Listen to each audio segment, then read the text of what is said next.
Hello students. Now here in this video we'll discuss about the chapter number 2 of 10th class science, that is acids, bases and salts. So in this video basically we'll deal with the acids. That is, after watching this video you all will be able to answer the questions that are based on acids. So let's start with our chapter. First of all, acids. That what basically the acids are. In the ancient time, when the people were not so educated, they used to categorize the things on the basis of either their taste or on the basis of smell. So they have categorized the acids as the substances with a sour taste. That is, the acids are substances that taste sour. For example, we are having number of fruits. For example, mango is there, orange is there, tamarind is there, lemon is there. They all taste sour. So we can say that they have acids in them.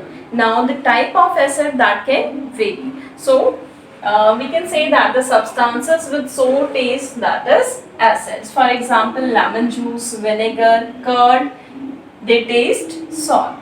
But in our modern definition, we cannot classify acids, the substances with sour taste. We have to be more conceptual here. So we can say that the acids are the substances which releases one or more H plus ions, that is the hydrogen ions, in aqueous solution. That is when you will put acids in aqueous solution. Aqueous solution mainly water. So when acids are placed in the water, so they will split up into hydrogen ions. They will split up to give one or more hydrogen ions. So those substances which give one or more hydrogen ions in their aqueous solution, they are known as acids. If we take example, suppose this is the most common acid that we are using in our labs, that is HCl, H2SO4, HNO3. So if HCl in its aqueous solution, HCl will split to give H positive and Cl negative. So it gives H positive ions, so we can say that it is acid. In the similar way, HNO3, that is your nitric acid, it will also split to give H positive plus NO3 negative. So it also gives one hydrogen ion. So we can say that these two are acids. Now we can categorize acids into two types on the basis of their source, that is from where they are available to us. So on that basis we can categorize acids as mineral acids and organic acids. Now what basically the mineral acids are? The acids which are obtained from rocks and minerals. So these acids, they are categorized as mineral acids. Mineral acids are basically your man-made acids. They are prepared in the labs from the rocks and minerals. The examples of mineral acid is your hydrochloric acid, that is HCl, nitric acid, that is HNO3, sulfuric acid, that is H2SO4, carbonic acid, that is H2CO3, and phosphoric acid, that is H3PO4. All these acids, they are man-made acids. If we talk about organic acids, so these organic acids, as it clear from the name, they are present in animals and plants. So if they are present in animals and plants, so we can say that they are naturally occurring acids. Example of organic acids is your acetic acid, lactic acid, citric acid, tartaric acid, formic acid, oxalic acid. In this way, number of acids we can have that are organic. Now acetic acid, it is present in vinegar. The acid which is present in curd or the sour milk, that is your lactic acid. Citric acid is present in citrus fruits. For example, orange is there, lemon is there, and tartaric acid, it is present in tamarind. Formic acid is present in bee stings and ants, and oxalic acid, it is present in tomatoes. So if we compare, that is mineral acids and organic acids, I am not saying that all the mineral acids or all the organic acids. In general, mineral acids are stronger in nature and organic acids are weak acids in nature. In general, not all the acids are strong and weak, but most of the mineral acids are strong acids and most of the organic acids are weak acids. In this video only we will discuss that what are strong acids and what are weak acids. Next is the properties of acids. So here we'll discuss about the physical and the chemical properties of acids. First of all, let's discuss about the physical properties of acids. The very first property is that acids are sour to taste. This we have already discussed, that in ancient time people used to categorize substances as acids and bases on the basis of their taste, but that is not the proper method, because it's not feasible for us to taste each and every acid. So but the property it remains, because the taste of the acids, it is sour.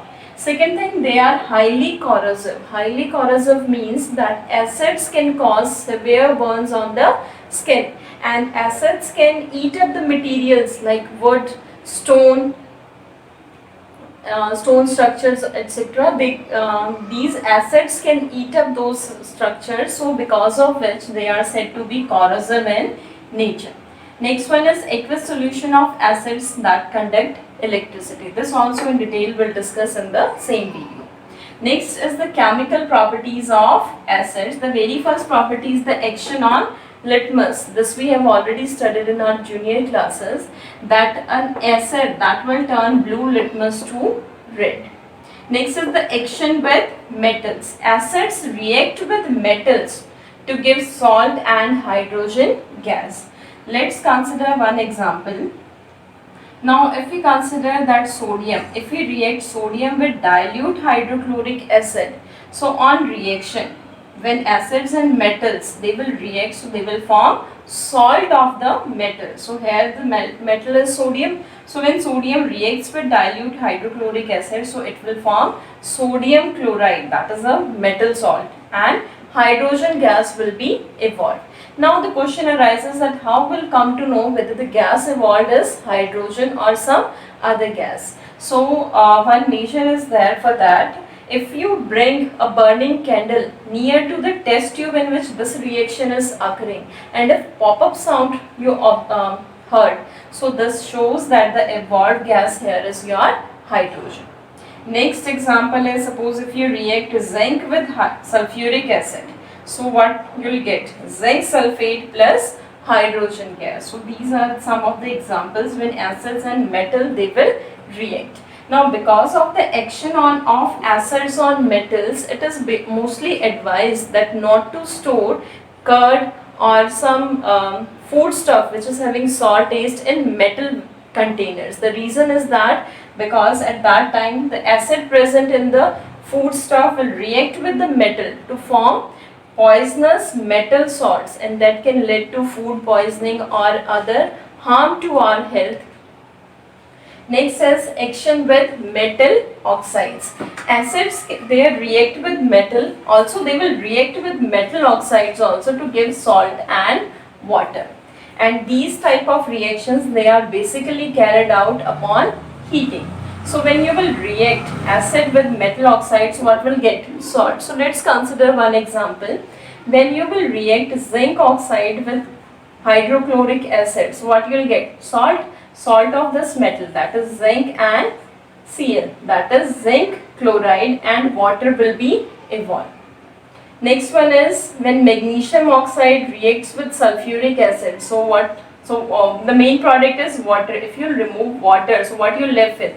Magnesium and sulfate. So the salt here it will be magnesium sulfate and water. Next is the action with metal carbonates and metal bicarbonates. The action of acids on metal carbonates as well as metal bicarbonates will be same. That is when metal carbonates react with acid, so it will form salt, carbon dioxide and water. In the similar way, when metal bicarbonate react with acid, then also salt, carbon dioxide and water will be evolved. Let's consider one example. Suppose sodium carbonate, when it reacts with hydrochloric acid, so what will be the product? Carbon dioxide and water. So carbon dioxide and water here it will form. So what you left with? Na2 and Cl2Cl. So the salt form here it will be 2NaCl, that is sodium chloride. So in the similar way, when sodium hydrogen carbonate you can say, or when sodium bicarbonate it reacts with hydrochloric acid, So sodium chloride, carbon dioxide and water will be formed. Next is the action of acids on bases. This we have already studied in our junior classes, that when acids and bases react, so such type of reaction is known as neutralization reaction. Why we call such type of reaction as neutralization reaction? Because here the acids will neutralize the effects of base and bases will neutralize the effect of acid. So because of which these type of reactions are known as neutralization reaction. So when acids and bases they react, so salt and water will be formed. One such example is when sodium hydroxide, it will react with hydrochloric acid. So what you're left with? Sodium chloride and water. So this was about some of the properties of acids. Now here one mistake was there, that this reaction was not balanced. Here I have not written 2, that is this time the reaction was not balanced, so we have to balance this equation. So 2 will come, then only the reaction will be balanced. So note down this thing. Next is strong and weak acids, that what basically the strong acids are and what basically the weak acids are. So let's discuss about strong acids first. Acids which are completely ionized in water are known as strong acids. Now what is the meaning of ionized? Ionized means dissociate, yes, split up into ions. When the acids, they will get completely ionized, that means when it will get completely split up into its ions, so we can say that the acid here is completely ionized. So when the acid will get completely ionized in water, so that particular acid is known as strong acid. For example, HCl, H2SO4, HNO3. These are the example of your strong acids. Next, if we consider the example, suppose HCl, that is your hydrochloric acid, in its aqueous solution. Aqueous means water. So when this hydrochloric acid in its aqueous solution, it will get completely ionized into H positive, that is the hydrogen ions and the chlorine ions. In the similar way, sulfuric acid will also get completely ionized into hydrogen ions and sulfate ions. And in the similar way, nitric acid will also get completely ionized in H positive and NO3 ions. Now one more thing, in case of strong acids, these type of reactions are always shown by the single-headed arrow. The single-headed arrow shows that these will get completely ionized into its respective ions. Next is weak acids, the acids which are partially or weakly ionized in water. Partially or weakly means that will not completely ionized. Some of that acid that will remain in its form in water. It will not get completely ionized. So such ionization is known as partially or weakly. So when an acid, when it will get partially or weakly ionized in water, so it is known as weak acid. The example of weak acid is your carbonic acid, phosphoric acid, formic acid, acetic acid, citric acid, etc. Now here in these examples we can see that formic, acetic and citric acid, they are the example of organic acids, but carbonic acid and phosphoric acid is the example of your mineral acid. Now this thing also we can consider with the help of an example. Now one more thing, I have explained you that in case of strong acids, these ionizations are shown with the help of a single-headed arrow, but in case of weak acids, I have stated that because of its partial ionization, some of the acid it will remain in the same state in water, so because of which it is shown with the help of a double-headed arrow. So when this carbonic acid in its aqueous solution, it will get split up into HCO3 negative and H positive ion. Next one, this is the formula for your acetic acid. So this acetic acid will get split up into acetate ion and hydrogen ion. Now in the beginning also I have explained you, and here also I will explain that in general, not all the acids, in general mineral acids are strong acids and organic acids are your weak acids. Next is the classification of acids and bases on the basis of their concentration. So on that basis we can categorize acids either as concentrated acid or as diluted acid. So what is concentrated acid? So this concentrated acid, it is basically, we consider it as the purest form of acid because it contains minimum possible amount of water in it. Next is the dilute acid. It contains much more of water in it in comparison to this concentrated acid. Now we can convert this concentrated acid into dilute acid by adding water. But the method of this dilution is different. We cannot, if in a vessel we are having acid in that, we cannot directly add water to it. By doing so, what will happen? When you will add water to the acid, so reaction will occur and large amount of heat will be evolved, because of which this acid might get splashed on your face. So this is not the accurate method. So what you have to do in a beaker, instead of taking acid, you must take water. Then drop by drop you should add acid to it and then constantly stirring the solution. So in this way, when you are adding the amount of acid, when you are adding a small amount of acid to this water and you are constantly stirring it, so what will happen on that? The reaction will occur, but this time the heat evolved will be lesser. So it will not harm you. So in this way we can dilute a concentrated acid. Next one is, we have studied that in substance which releases H positive ion, that is the hydrogen ion in water, is considered as a acid. But we cannot say that all the hydrogen containing compounds, they are acid. It's not so. Only the compounds which dissociate, which ionized in water to give hydrogen ion, only they are considered as acids, not all the hydrogen containing compound. So let's discuss this thing with the help of an activity. Suppose here I have taken acid, that is dilute HCl, it also contains hydrogen in it. Other I have taken glucose, that also contains hydrogen in it. Now there is an activity for this. Suppose in a beaker I have placed a rubber cork, on that I have fixed two conducting nails. On those nails I have connected a battery and electric bulb with the help of a key.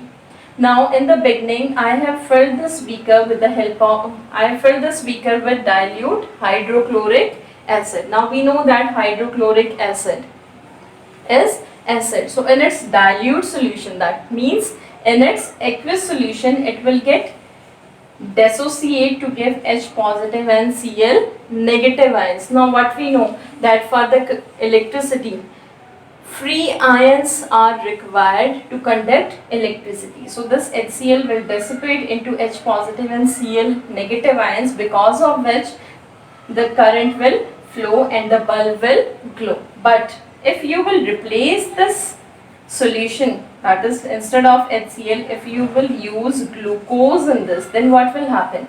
We know that glucose conducts hydrogen, but when you will dissolve it in water in its solution, so this hydrogen which is there in the glucose, it will not get dissipated to conduct electricity. So in this case the bulb will not glow. Hence we can conclude that all the hydrogen containing ions are not acids. Only those substances are considered as acids which will get dissipated into which will dissipate hydrogen ions in their aqueous solution. Only they are considered as acids. One more thing. Now acids will not show acidic behavior in the absence of water. Acids will show their acidic behavior only in the presence of water, because this we have already stated that acids will get dissociate to give hydrogen ions, and when the hydrogen ions are dissipated by these acids, then only it will show its acidic